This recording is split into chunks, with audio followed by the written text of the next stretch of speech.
Bismillahirrahmanirrahim. Assalamualaikum warahmatullahi wabarakatuh. Ya seperti biasa Radio Silaturahim dan juga Rasul TV kalau Kamis itu namanya acara Ahlan Wasalan. Kami menghadirkan lagi Kang Aris Hidayat. Siapkan pulpen sama kertas ya. Kemarin juga beberapa waktu yang lalu kami sudah ngobrol-ngobrol dengan Kang Aris soal pengobatan. Jadi banyak juga yang telepon dan udah pernah sebut. Kemarin juga ke pesantrennya Yusuf Mansur ada 25 anak yang sebenarnya silaturahim aja ke sana. Ada 25 anak yang asma. Alhamdulillah dengan urutannya ya, dengan pembetulan apa namanya? Ya, rangka-rangkanya jadi pada sembuh alhamdulillah. Jadi Kang Aris ini apa ya? Punya metode diambil terinspirasi oleh surat Al-Mu'minun ayat 14 ya. Nantilah kita mendapat penjelasan dari beliau. Misalnya kalau ada kebakaran alarm, kan yang dimatikan bukan alarmnya tapi apinya dimatikan. Gitu kira-kira lah ya. Analogi. Assalamualaikum Bang Aris. Waalaikumsalam warahmatullahi wabarakatuh. Jam berapa dari Bandung tadi? Tadi alhamdulillah jam 7 pas berangkat. Jam 7. Macet nggak kesini? Sedikit. Alhamdulillah. Lancar ya. Kang Aris, sekarang kita ngomongin soal kanker. Iya. Sebenarnya kanker itu apa? Iya, sebelum kita berbicara kanker, kita berbicara dulu mengenai manusia sendiri ya. Nah, manusia. Nah, selama ini kita kalau melihat problem kita lupa bahwa kita berbicara mengenai manusia dulu. Nah, manusia yang kalau kita mengkaji suatu, kita kaji tergantung kepada seperti manusia dari kacamata Rabbani, dari maca Quran. Karena yang paling tahu mengenai manusia adalah yang menciptakan manusia. Allah. Nah, di situ Allah. Nah, jadi bagaimana cara kita memahami manusia? Bagaimana Allah menciptakan dia? Bagaimana dia menciptakan manusia? Urut-urutannya. Ya kan? Nah, Allah menciptakan manusia itu sederhana. Hanya dalam 2 ayat, 13 dan 14, Al-Mu'minun. Itu proses penciptaan, urut-urutannya. Nah, pertama Allah ciptakan bertemunya sel telur dan sperma. Nah, itu berupa nutfah. Ya. Nah, nutfah ini karakternya dia genetik, tergantung ayah dan ibu. Ya, nutfah. Dan di nutfah ini kita nggak bisa ngotak-atik. Karena tergantung ayah dan ibu. Nah, ini yang pertama. Nah, setelah itu sesuatu yang bisa kita rubah ya adalah berikutnya lagi. Yaitu setelah itu Allah ciptakan dari nutfah. Ini campuran ayah dan ibu.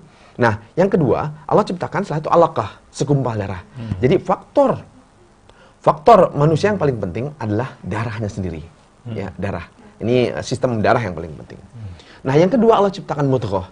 Nah, kalau di sini mudghah banyak terjemahan segumpal daging ya. Nah, di sini sebetulnya masih belum berupa daging, masih berupa gumpalan. Nah, di situ ada mulai pembuluh-pembuluh darah udah ada. Dan ada nanti akan jadi pembuluh darah ada titik yang seperti mau memumpah nanti ke depan untuk jantung ya. Jadi sistem untuk mendistribusikan darah. Yang pertama darah, yang kedua sistem untuk mendistribusikan darah. Karena sebelum penciptaan seperti kita mau mengadakan pembangunan perumahan, yang kita buat adalah jalur-jalur dulu untuk bisa ngangkat batu, semen dan lain-lain. Jadi kita buat jalur dulu. Nah, begitu juga seperti darah udah ciptakan, yang kedua adalah yang Allah ciptakan adalah jalur-jalur supaya darah bisa sirkulasi. Nah, ini yang kedua. Yang ketiga selain ini dari mudghah Allah ciptakan izoman. Nah, di sini dalam arti pertama izoman tulang yang Allah ciptakan belum rangka, baru tulang belakang. Jadi dari kepala, tulang belakang sampai tulang ekor. Jadi mirip-mirip kayak kecebong lah ya, anak kata itu. Kepala ada terus langsung tulang belakang sampai ke tulang ekor. Nah, di sini kalau kita lihat di kepala itu ada sumsum. Jadi otak itu sama dan sumsum sama. Alurnya itu kepala, sumsum ke belakang, ngalir. Nah, ini sistem. Di sini kalau kita berbicara tulang belakang, kita berbicara saraf. Sumber energi ada di sini, di kepala sampai tulang saraf, sampai tulang ekor. Nah, ini penting. Jadi alur saraf itu dari kepala sampai ke tulang ekor. Ini komplit tulang ekor. Nah, ini tidak boleh kesumbat. Di tulang belakang ini ada 2 jenis saraf yang ada, saraf sensorik dan motorik. Sensorik untuk merasa, motorik untuk menggerakkan. Nah, maka itu di sini kalau ada orang yang kakinya berat, ngangkat berat, nah itu saraf udah kena. Ya kan, kaki berat atau tangan berat ngangkat. Nah, itu udah berarti saraf yang kena, saraf motorik yang kena. Tapi kalau kesumbat total dia akan lumpuh. Jadi kaki berat itu bentuk ringan dari kalau udah lumpuh itu udah 100% ketutup. Ya, ketutup, keblok. Nah, jadi kalau ada orang kakinya berat, dia saraf yang kena. Ya. Terus yang di tadi saraf berbicara juga masalah sensorik rasa.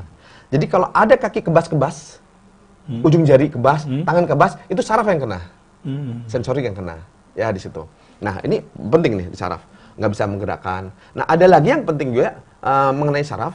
Kalau saraf kejepit, itu biasa darah akan ngegumpal di situ. Contoh misalnya, saraf bagian sinusitis kena. Nanti di sinus dia akan membengkak. Saraf bagian amandel kena, dia akan membengkak. Jadi setiap saraf kena, organ itu akan darah itu tidak lancar. Darah itu akan tidak lancar. Jadi seperti kayak gumpalan. Ya, itu kalau saraf kena. Jadi saraf kena itu ada 3. Bisa mati rasa, bisa juga tadi bergerak berkurang, bisa jadi juga yang terakhir peredaran darah tidak lancar. Itu dari saraf bisa seperti itu.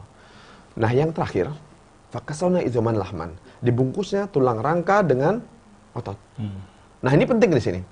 Yang keempat ini, Allah bungkus rangka. Rangka itu artinya apa?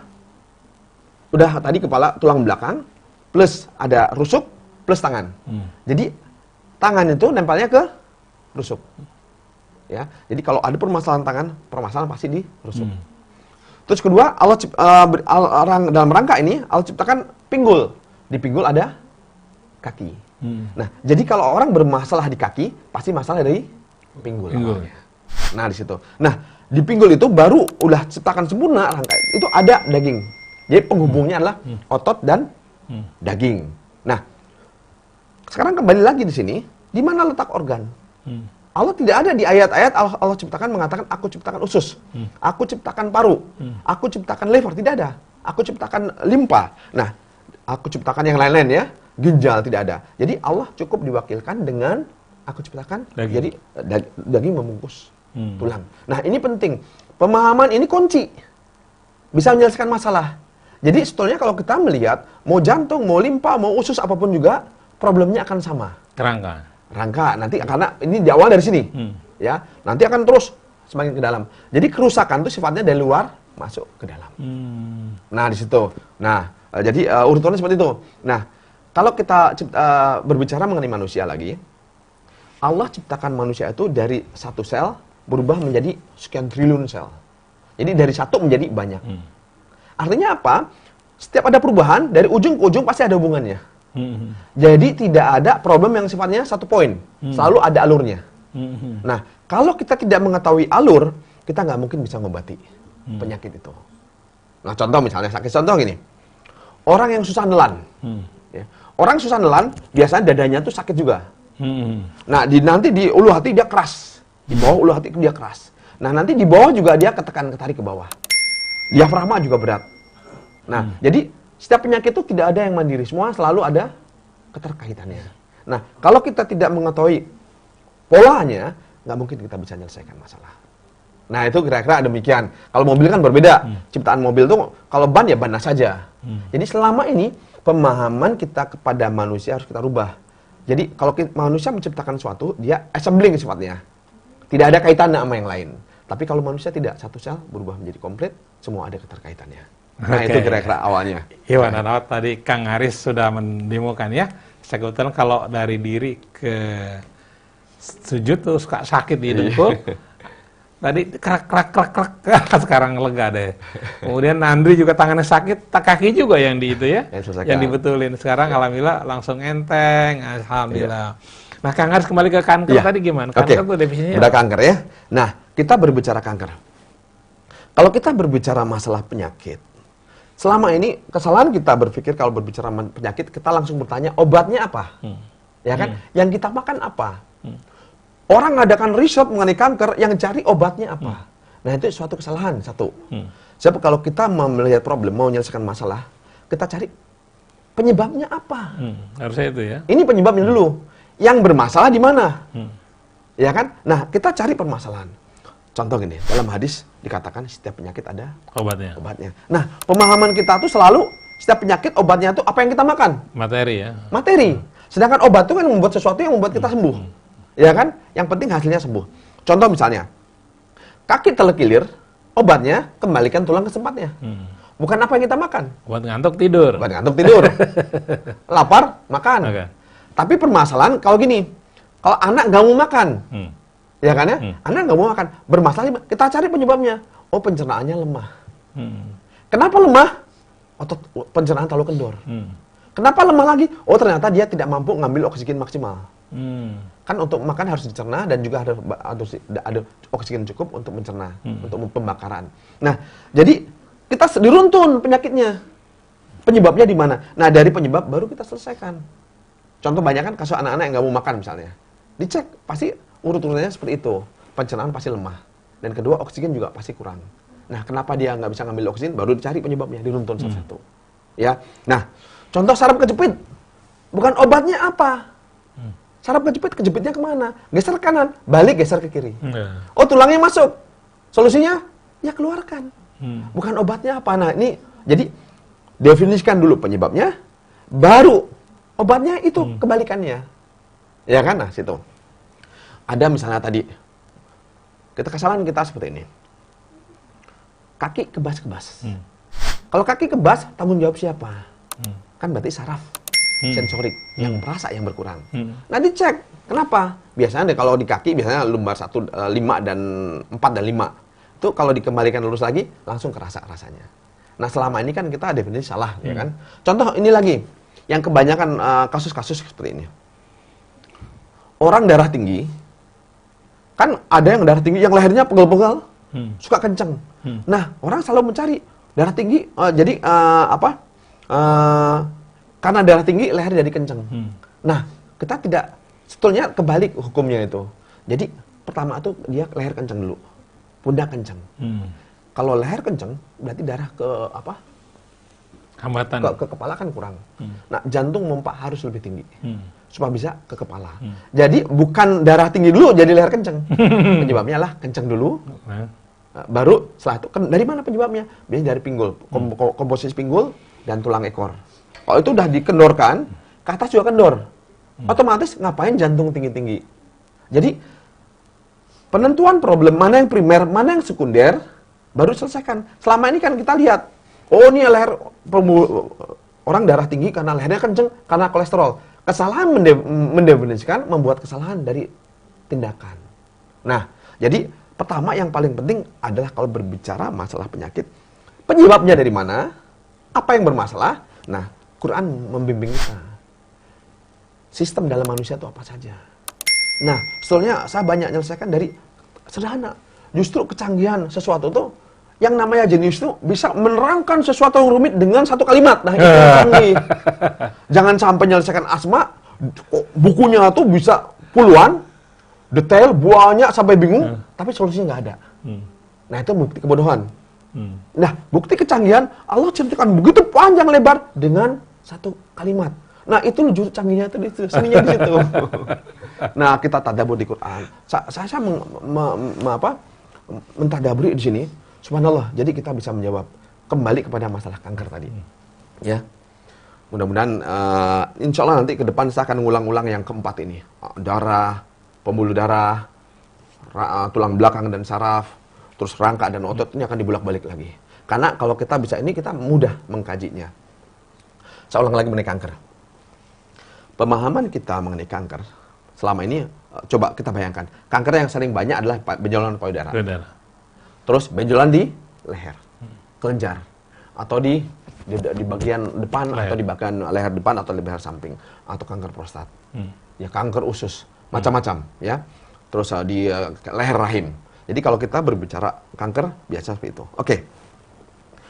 Kembali lagi kalau kita berbicara kanker, kalau urutan tadi ya, urutan yang tadi kalau kita berbicara darah, terus pembuluh darahnya, terus sarafnya, terus rangka dan otot. Nah, orang kanker yang bermasalah keempat-empatnya.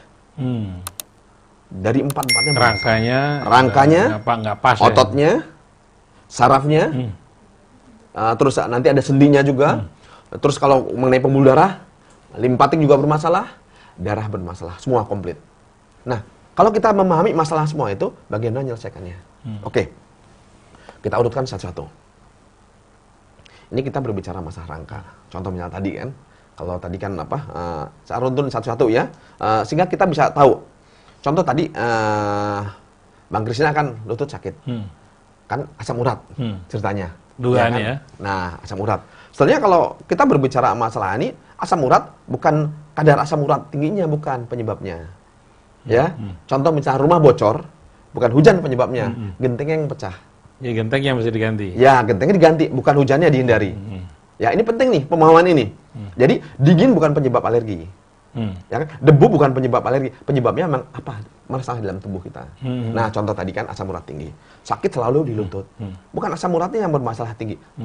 Coba toh air sungai bisa kadang-kadang lumpur bisa tinggi bisa rendah.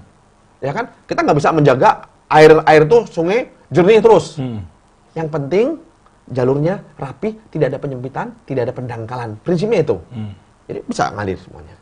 Dan nggak boleh terlalu tinggi, terlalu sampah juga bermasalah juga. Nah, seperti asam urat tadi, di lutut selalu bermasalah. Jadi bukan asam uratnya, pasti lutut masalah. Kalau lutut tidak pas, rangka tidak pas, ya. Kalau lutut bermasalah, masalah bukan kalau lutut itu masalah di rangka.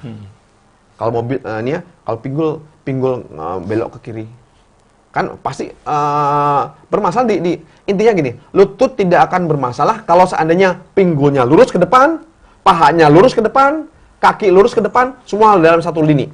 Nggak akan pernah sakit lutut. Dilipat mau apapun juga dia bisa normal. Tapi kalau seandainya pinggulnya geser ke kanan atau ke dalam atau keluar, nggak rata, kaki pinggul juga nggak rapi, yang bawah betis juga nggak rapi, lutut ditekuk pasti sakit. Karena tidak pas. Prinsipnya rangka itu adalah asal atas sama, bawah sama, ditekuk mudah. Kalau tekuk sakit, berarti kan nggak pas nih. Pas ditekuk ada penyempitan di situ. Nah, pas asam urat tinggi, udah pasti ngumpul di situ. Sakit. Jadi, sakitnya penyebabnya selesaikan rangkanya dulu. Jadi, lutut sakit bukan masalah saraf, masalah rangka. Nah, itu contoh kan, rangka selesaikan. Nah, jadi seperti tadi, Andre tadi kan, nah tangan kiri nggak bisa megang. Nggak bisa. Ya kan? Ngepal Terus gitu ya. sakit, nggak bisa megang. Nah, jadi peredaran darah tidak lancar. Sakit sekali di lengannya. Nah, ini kalau di dalam kedokteran, kalau orang tidak bisa megang, namanya carpal tunnel syndrome, CTS namanya. Nah, itu di Eropa juga dikenal. Operasinya mahal. Yang dioperasi adalah pergelangan tangan. Dibuka, diatur otot-ototnya. Coba tadi Bang Andri, apa yang saya nyentuh lengannya nggak? Nggak. Yang saya sentuh apanya? Kakinya. Kakinya kan?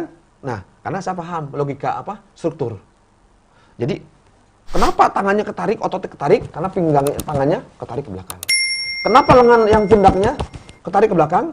Karena kakinya dia nggak geser ke bawah belakang. Jadi kaki yang saya selesaikan ke depan, lalu lengan kendor, tangan juga kendor. Maka itu seperti carpal tunnel syndrome, permasalahan di lengan di dunia manapun juga nggak ada yang bisa selesai. Karena apa? Mereka fokus lokal. Padahal masalah ada di mana? Ada di kaki. Misalnya seperti itu ya, itu berbicara logika rangka. Nah, kembali lagi kepada apa? Kanker. Pada kanker. Jadi masalah kanker, kalau rangka bermasalah, ya berarti otot juga bermasalah. Sedangkan rangka itu dibungkus dengan daging. Fakasona izoman lahman. Dibungkusnya tulang rangka dengan daging. Nah, di dalam daging ada pembuluh darah. Ya. Kalau tulang mutar menjauh, apa yang terjadi? Otot ketarik. Kalau otot ketarik, peredaran darah tidak lancar. Kalau tulang mendekat, darah juga tidak lancar, kendor. Tidak lancar juga. Nah, ada yang paling penting di sini. Jadi di sini, subhanallah, peredaran darah itu ada otot, pembuluh darah ada di dalam otot, sela-sela.